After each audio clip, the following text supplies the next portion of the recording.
Salamat naman at sumikat na ang araw. Mas madaling matutuyo ang mga nilabhan kong damit. Ang dapat siguro samantalahin ko ang init ng araw. Maglalaba pa ako ng maraming damit. Gusto ko sana mamasyal pa tayo, pero ang dami ko pang gagawin pagkatapos nito. Cinderella, minsan alam mo, hindi na kita talaga maunawaan. Ba't di mo hayaang silang maglaba ng damit nila? Kailangan matutuloy silang gumawa sa bahay, hindi lahat ikaw ang gagawa! Cinderella! Cinderella! Tayin mo nga itong luping sa laylayan ng aking saya. Madali ka! Mamaya ko na lang yung gagawin, Katrina. Maglalaba muna ako habang mataas pa ang sikat ng araw. Sandaling oras lang naman kukunin sa'yo yung pinagagawa ko. Pagkatapos mong tayin ito, di maglaba ka na! Sabihin mo sa kanya siya na lang ang manahi. Oo nga naman, Cinderella! Tama si Papi. Sakayin ako! Naiintindihan ko pero... Huwag mo akong piliting magaling sa'yo, Cinderella! Ang sabi ko, tayin mo muna itong sayo ko at saka ka nalang maglaba o baka naman gusto mo bumababa ako dyan! Sandali lang, Katrina! At bakit? Alam mo ba nga manahin ng damit ay napakagandang libangan? Ha? At tulad din siya ng larong pambata. Alam mo, ngayon ko lang nalaman yan. Total, ikaw ang nalilibang, di ikaw na lang ang manahe. Tamad nga pala siya. Ang lihim ni Prinsipe Leonard. Isabel, ano yung binabasa mo, anak? Sulat po para sa akin. Mga sulat ng mga nais manligaw. At 4 ho ang nais manligaw sa akin. Mula pa sa prinsipe? Wala na akong panahon kay Prinsipe Leonard. Mula nang hindi niya ako hinanap noon. Wala na rin akong pakialam sa kanya. Ang anak ng Duke ng Betz at ang konde ng Wilcox. Walang karapat-dapat dito. Lahat po sila'y karapat-dapat dahil kahit paano, pinakikinggan nila ako. Makinig ka sa akin, Isabel. Wala kang ibang pakakasalan kundi ang prinsipe! Tama na, Ama! Buong buhay ko na lamang ay pinatakbo niyo na! Sigurado ba kayo wala nang ibang lihim si Prinsipe Leonard? Yun lang po ang alam namin, Duke Saral. Talaga? O baka naman talagang mangmang lang kayo? Madali kayong nalilinlang ng prinsipe kapag hindi ninyo siya minaman-mana na mabuti. Naintindihan nyo? Pero hindi niya ako maisahan. Silang dalawa ni Isabel ang dapat magkatuluyan.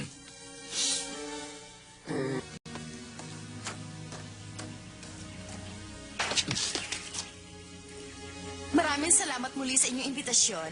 Umasa kayo ngayon pa lamang hindi kayo mabibigo sa aking mga anak. Salam. Bukas na bukas din ay ipasusundo ko sila sa karwahe. Salamat po, mahal na Duke. Maaasahan niyo po sila bukas. Paalam po. Magaling. Wala siyang kamalay-malay na gagamitin ang natin ang kanyang mga anak sa prinsipe. At bakit mo naman nasabi yan, Vasa? Mangyari po kasi bagay na bagay ang kanyang mga anak para sa ating pinapalak, Duke Saral. Nang banggitin ko lang ang salitang kaharian, halos lumuwa ang mata ni Selena. At ang nakakatawa pa, paniwalang-paniwala siya na ang mga anak niya ang napili ng malahan. Ang hindi niya alam, pinili ko sila sapagkat malapit lamang ang tahanan nila sa aming tahanan. At madali ako makakakuha ng balita sa kanila.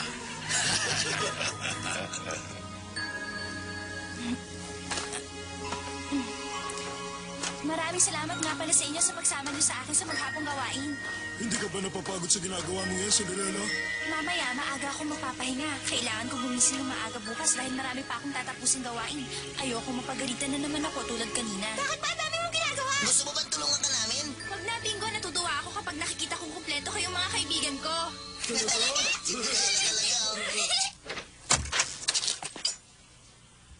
Mama, handa na po kami para sa bakasyon.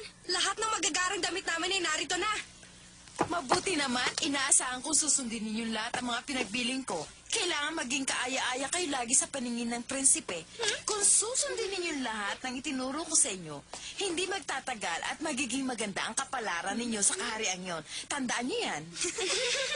Kanina pa ba kayo naghihintay? Aba? Huwag mo sabihin sasama ka. Ang mahal na Duke Saral ang may gusto niyan. Isama daw si Cinderella pagpunta ninyo sa palasyo. Ba't hindi niyo na lang sinabi sa Duke na hindi siya pwede sumama? Oo nga, Mama. Bakit? Pero Jane, tumutol din ako sa mahal na Duke. Subalit kung pagpipilitan ko ang aking kagustuhan, baka pati kayo hindi makarating sa palasyo. Pero kung magpapakita naman kami doon na kasama yan, magiging katawa-tawa lang kami. Tama si Jane, Mama. Pagtatawanan lang kami. Bakit hindi ninyo tingnan sa ibang anggulo ang pagkakaroon nyo ng kasamang tulad ni Cinderella? Isipin ninyo. Ano yung ibig sabihin? Pagkasama niyo siya, lalong aangat ang inyong ganda. Sa bagay, tama kayo, Mama. Lalong aangat ang aming ganda dahil mukha siyang basura. Napakahusay niyo talagang mag-isip, Mama. Sige, pumapayag na kami!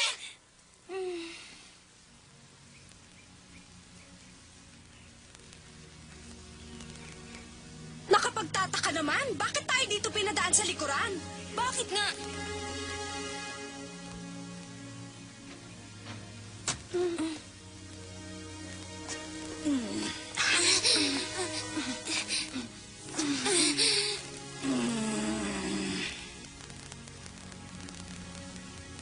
Magbihis kayong dalawa.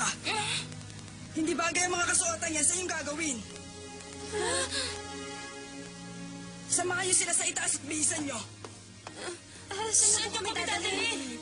Ikaw, tamang-tama yung suot mo. Ano ba ito? Bakit damit pang katulang ang pinasuot nila? At bakit kailangan linisin natin itong pasilyong ito? Tingnan mo naman kung gaano kahaba ito. Kayong dalawa dyan!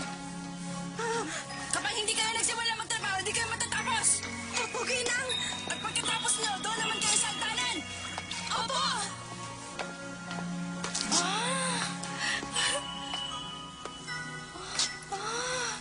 Ang ganda! Oo nga! Naku, ilang baitang yan. Napakalaas! Umpisahan niyo na ang paglinis! Opo!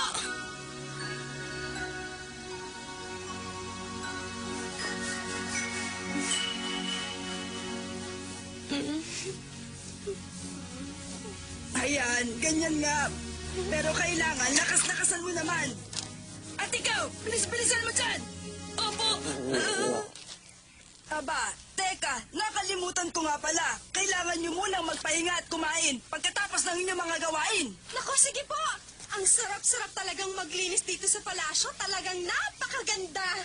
Ang gaan-gaan pa ng trabaho. Din, din, din, din. Ha? Ito na yun? Ito na yun? Sa diwang isda ang nasa loob niyan, kaya kainin niyo na kaagad. Kung hindi, bukas na ulit kayo makakakain.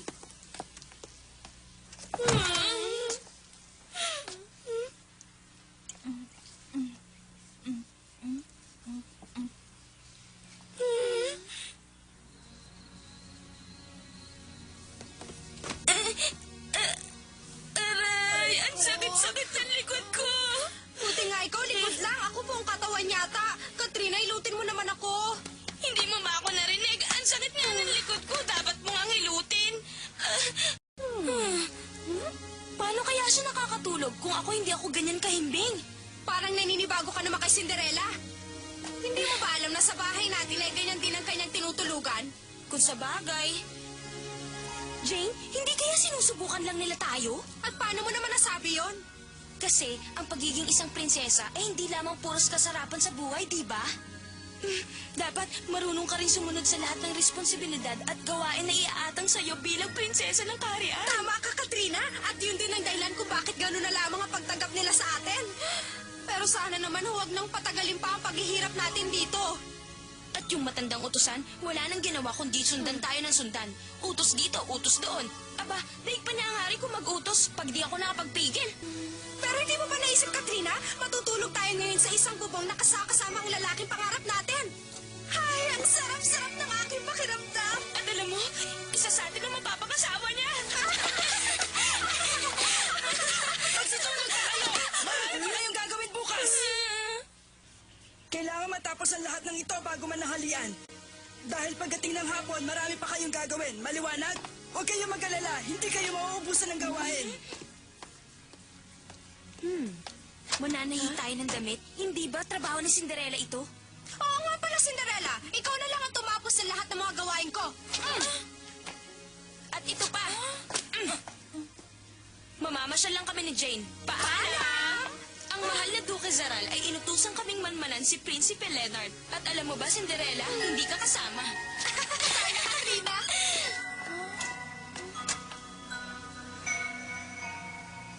Ang sarap. Ano pong masasabi niyo doon sa tatlong bagong katulong? Alin?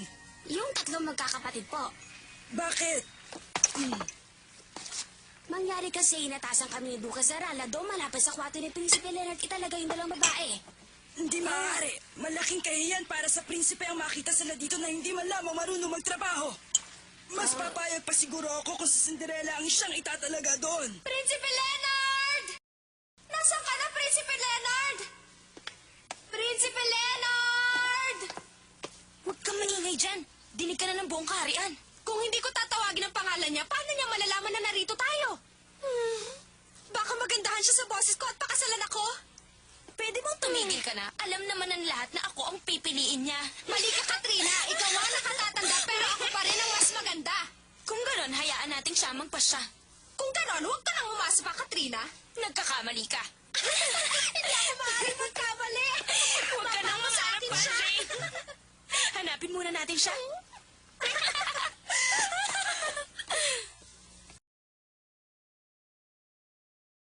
Pagkalawak-lawak naman nito. Saan silid natin dito hahanapin si Prinsipe Leonard? Ha? Naku, Katrina! Bakit? Nakita mo na siya? Halika rito, tingnan mo tong nakita ko, isang manika. Ang giliw-giliw niyang pagmasdan. At wala ka ba napapansin?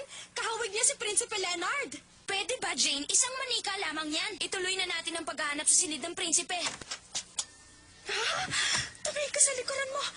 Ano naman ang nakikita mo? Manika na naman. Si Prinsipe Leonard. Ha? Nasaan? Doon, sa pintong yun. Talaga? Siya nga?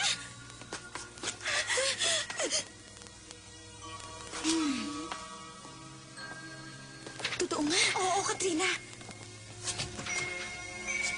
Pumasok sila.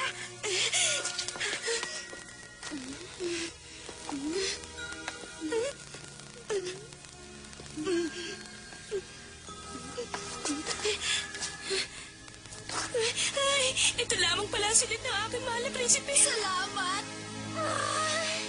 Ano kayang ginagawa sa loob ng mahal kong prinsipe? Alam ko ang ginagawa niya. Tumutugtog siya ng violin. Ngayon ha? Oo, kukuha lang ako ng tinapay tulad ng kinuha ko kahapon. Paalam.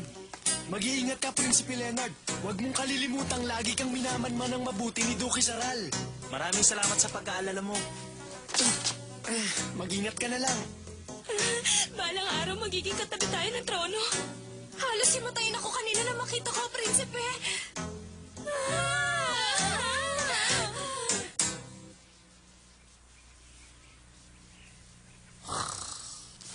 Ay, salamat naman natatapos ko ito sa takdang oras. Ay, parang si Prinsipe Leonard dyan nagpapalabas ng palasyo.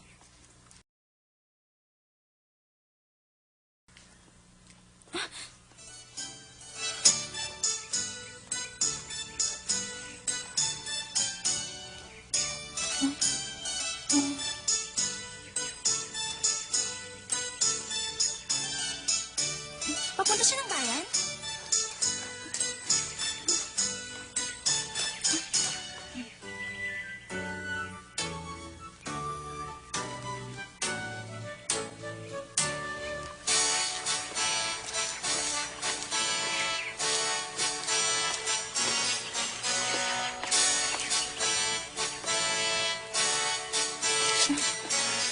Bakit kaya wala man lamang siyang kasama? Huh? Bakit kaya bigla naman siya nawala?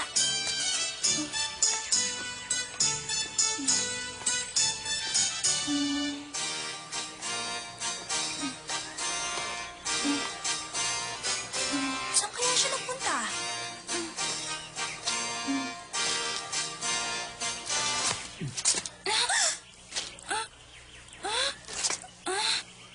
Kumusta? Ako bang hinahanap mo? Ah, hindi ikaw, Leonard. Hindi ikaw ang hinahanap ko, kundi si Prinsipe Leonard. Sinundan ko siya mula sa palasyo pero bigla siyang nawala sa aking paningin. Kaya hinahanap ko siya ngayon. Kaya ba ang ibig sabihin wala kang ganang makipag-usap sa akin? Ha? Hindi naman sa ganon. Kaya lamang nabigla ako sa'yo kanina. Ha? Nagulat ba kita?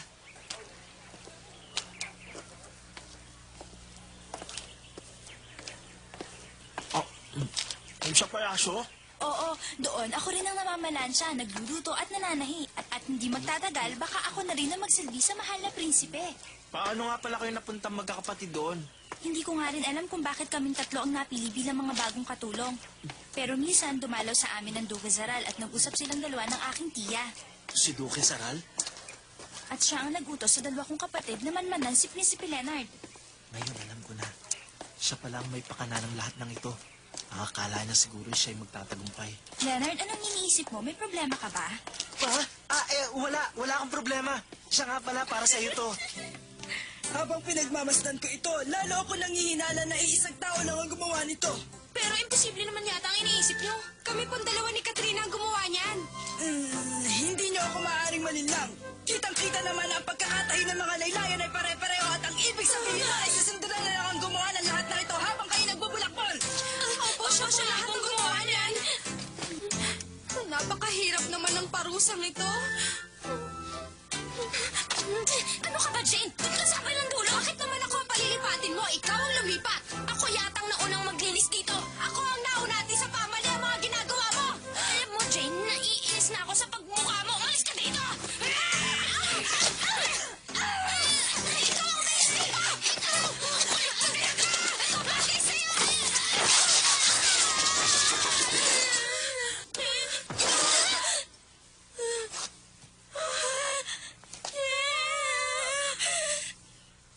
Na hindi ko na kailangang ipaliwanag kung bakit hindi ko kayo mapapatawad sa ginawa niyong pagbasag sa manigang yon.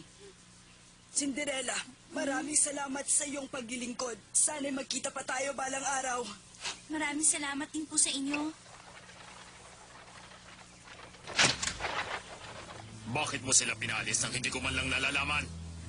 Ipatawad niyo, mahal na Ako Duque. ang nagputos na paalisin sila. Sapagkat binasag nila ang pinakaiingatan ng aming lahi. Ganun ba?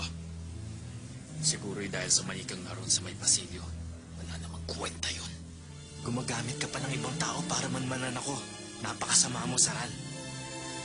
Simula ngayon, lahat ng nagdanais pumasok na katulong sa palasyong ito ay daraan muna sa aking tanggapan. Masusunod po, mahal na prinsipe. Wala pa siyang nalalaman sa mga balak ko. Cinderella!